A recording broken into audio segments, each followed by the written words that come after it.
科網泡沫已死 ，AI 泡沫萬歲，一個重複嘅錯誤嚟㗎。大家好，我係九哥。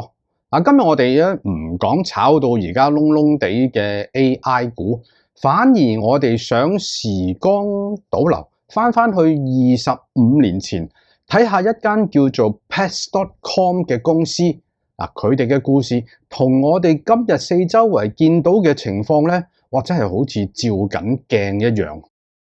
話說咧，25年前我仲好上進，報讀咗一個咧喺加拿大 UBC 嗰個網絡行銷課程，佢為期1年㗎。我個小組咧總共有5個來自世界各地嘅同學，菲律賓啊、馬來西亞，另外2位就係咧美國、加拿大做緊一啲新聞媒體同埋電訊公司嘅同學。咁大家都希望咧喺科網熱潮嘅時期學習一個咧新嘅技能。E-commerce 嗰陣時係好興盛㗎。我哋亦都做咗一個咧同寵物相關嘅網頁，而家都唔知點解唔見咗啦。當時咧都唔多唔少都受到咧我哋今日呢個主人翁嘅影響㗎。Pets.com 咧就係今日我想同大家分享喺當年科網泡沫爆破之前嘅盛衰經過，佢點樣食住條水咁面對激烈嘅競爭，咁未能夠應對市場同埋股市嘅波動咧，結果當公司需要新一輪嘅融資嚟到維持營運嘅時候咧，咁科網泡沫爆破咗，投資者就唔見晒蹤影。到底有乜嘢前因後果呢？今日九哥嘗試咧一一拆解。首先請大家大力點讚。Pets.com 咧係一間喺1998年喺三藩市成立嘅公司嚟㗎，啲網絡公司嚟㗎。正就係全球互聯網開始爆發嘅 .com 黃金時代。當時人人都覺得咧，所有嘅生意只要加個 .com 落去，即刻就可以點石成金。佢哋嘅口號咧好簡單，第一樣要做好一個好似我當年都有做過嘅一個網頁，就係要徹底改變你同埋你嘅寵物嘅生活，目標係做寵物用品界嘅 Amazon。等你安坐家中咧，貓糧狗糧就會直接送上門。而家梗係易過借火啦，當年咧呢個咧的確係一個非常創新嘅意念嚟㗎。公司好早就請嚟咗一位 CEO 咧，佢係一個電商業入邊嘅老手嚟嘅一位女士嚟㗎。佢幫手做公司做推廣做 branding， 非常出色。佢識得用明星級嘅團隊做背書。更加厲害嘅係佢當時獲得電商巨頭 Amazon 嘅投資，同埋嗰啲相關嘅技術支援啊，就等於拎咗一張黃牌。當時 Amazon 係擁有咗呢間公司嘅1半股權。為咗喺眾多嘅競爭者入邊突圍咧 ，Pets.com 不惜工本，製作咗一個極之成功嘅廣告公仔，一隻會講嘢嘅墨子公仔。如果你夠年紀，你就會見過呢嚿嘢。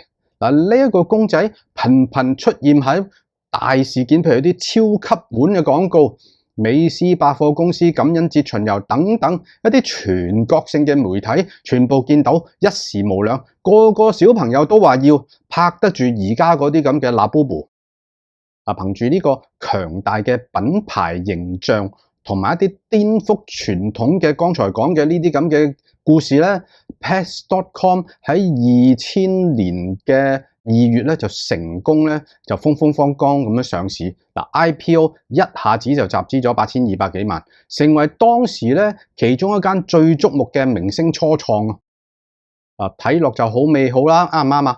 但係對呢個童話嘅故事咧，好快已經幻滅，因為當你拆開佢華麗嘅外衣嘅時候咧，會發現裡面已經係病入膏肓。佢嘅商業模式由頭到尾都係一個燒錢嘅遊戲。佢哋主打咩啊？免費速遞同深度折扣。你想象一下，一包重沓沓嘅狗糧，本身利潤已經好微薄，佢哋仲要減價，再幫你免費送去美國任何一個角落，結果就係買一包就蝕更加多嘅錢。物流同埋運費嗰個成本係極高。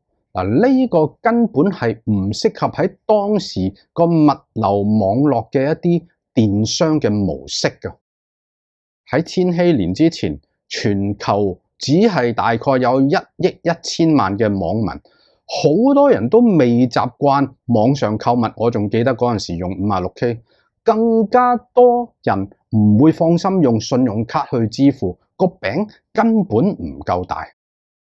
投資者當時只睇一個數字，營業額增長。為咗滿足投資者 Pets.com 個管理層只能夠瘋狂咁樣燒錢賣廣告，提供折扣去谷大嗰個營收數字，結果唔理盤數有幾難睇，咁你個利潤 profit margin 少，咁你條數就自然搞唔掂啊。而另一方面咧，佢呢個經營模式非常之容易被複製。咁當時有一啲 Petstore.com 啊，或者 Petopedia 啊，呢啲咁嘅對手瞬間咁湧現，知道佢做到啊，我又做下，大家就鬥燒錢、鬥減價，結果就一齊攬炒啦。冇人能夠建立到真正嘅優勢，大家都知道行業咧開始出現危險。咁當潮水退嘅時候，就知道邊個冇着泳褲啊。Pets.com 上市冇幾耐咧，就遇到科網股嘅大跌，就好似一個不斷靠輸血嘅病人，突然之間遇到血庫山水喉啊，咁個死亡咧可能已經係一瞬間嘅事。去到2000年3月嘅時候，呢個納指斷崖式咁下跌，持續多年嘅 .com 狂熱咧就正式終結咗。咁投資者如夢初醒，就開始問一個問題：喂，你幾時先可以賺錢啊？當佢需要新一輪資金救命嘅時候咧，就發現再冇投資者願意再掟錢落一個睇唔到終點嘅無底深潭。由上市去到破產，只係短短9個月，呢個其實係金融史上面其中一個最快死亡嘅紀錄。當年剛才講亞馬遜係擁有一半股權，到最收尾都係要放棄咗啦。大家都係睇業務前景啫。到最後公司剩翻低嘅係一堆賣唔去嘅寵物玩具，一個曾經家傳戶曉但係已經冇晒價值嘅品牌，同埋嗰隻識得講嘢嘅墨子公仔。呢個咁嘅墨子公仔成為咗網絡泡沫嘅代表吉祥物，或者你可以叫佢做反面教材。OpenAI 係唔係下一個 Pets.com 咧？我唔會咁樣講嘅。而又問一個另外一個問題，就話點解當年同期上市嘅 eBay 又可以生存到今日咧？而 Pets.com 當年又唔得咧？我哋可以點樣喺今日嘅 OpenAI 熱潮入邊得到一啲啟發咧？當年 eBay 由第一日開始咧，就已經有非常清晰嘅盈利模式。佢只當自己係一個平台，唔使持有存貨，唔使負責物流，收入嘅來源就係左手右手交易嘅佣金同埋廣告。呢一種輕資產嘅模式，利潤率高，而且有強大嘅網絡效應，結果越做越大。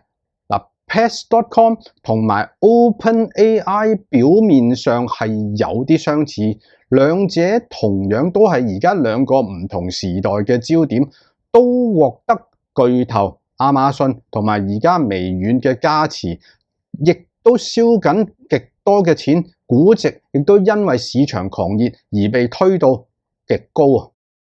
個關鍵咧，可能在於Pets.com 係冇護城河，而 OpenAI 暫時係有一道極深嘅護城河，就係咩啊？就係佢喺大型嘅語言模型個 LLM 嘅技術處於領先嘅優勢。GPT 嘅系列暫時未有對手能及，雖然有人追趕緊，但係佢雖然有技術，OpenAI 嘅盈利能力依然係一個好大嘅問號。佢嘅 API 服務同埋 ChatGPT Plus 嘅收入咧，可唔可以長期咁樣覆蓋每年數以10億計或者將來甚至乎去到100億，嗰個運算同埋開發成本咧，會唔會同 Pets.com 一樣，越多人用成本會越高啊？最近 OpenAI 改咗用一個非牟利母公司控股嘅結構，亦都可能係一場好前衛嘅實驗。將來有機會上市，上市咗之後，追求短期回報嘅股東，會唔會同一啲非牟利主張安全嘅董事會發生衝突？呢一個矛盾咧，可能亦都會係佢將來未來最大嘅計時炸彈。歷史唔會簡單咁樣重複，但係經常都出奇咁樣睇到相似嘅類型。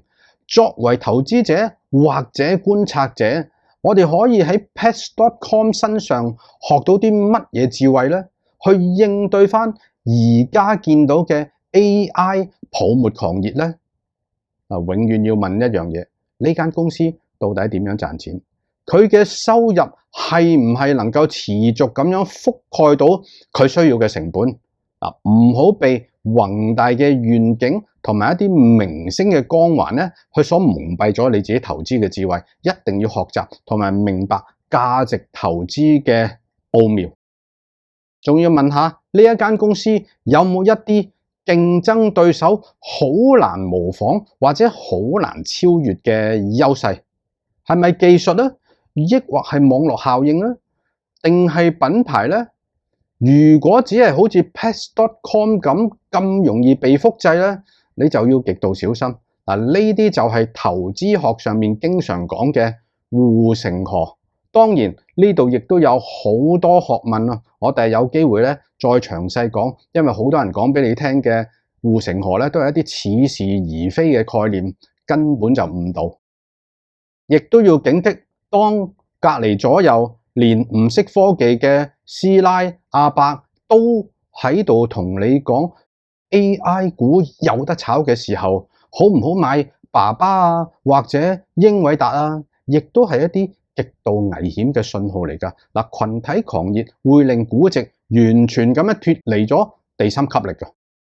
喺任何一場技術革命入邊咧，最後真正贏大錢嘅未必係最多人談論嘅明星公司，未必係今日講嘅 Pets.com， 反而可能就係好多人所講嘅賣鏟嘅人。例如當年 Cisco 提供網絡設備，大贏家啦。今日我哋講 AI 嘅明星股就係 OpenAI 啦，而真正賣鏟嘅係 NVIDIA 賣嘅 AI 芯片啊，佢嘅市值已經靜靜地去到5萬億市值。與其追逐最耀眼嘅煙花 OpenAI， 不如諗下邊度先至係真正穩陣嘅水源。而到最後25年前 Cisco 都係因為估值過高泡沫爆破，然後就崩潰。今日嘅 NVIDIA 又會唔會重蹈覆轍呢？我幾時都有啲睇法啦，留返第日先講啦呢個。我希望呢一個 Pets.com 短短9個月嘅上市故事，可以帶俾大家一啲啟發。無論你對現在 AI 係樂觀定係悲觀，記住歷史嘅教訓，可以幫我哋行得更遠、更穩陣。你覺得 OpenAI 會成為下一個 Amazon 啦，定下一個 Pets.com 呢？歡迎喺下面留言分享你嘅睇法啦。我哋下一條片再見啦，拜拜。九哥會繼續跟進環球市場發展情況，債災、樓災、股災，記得訂閱、大力點讚同埋分享俾朋友知道。想更加好咁樣掌握點樣投資同埋財富管理呢，馬上加入九哥話嘅 Patreon啦。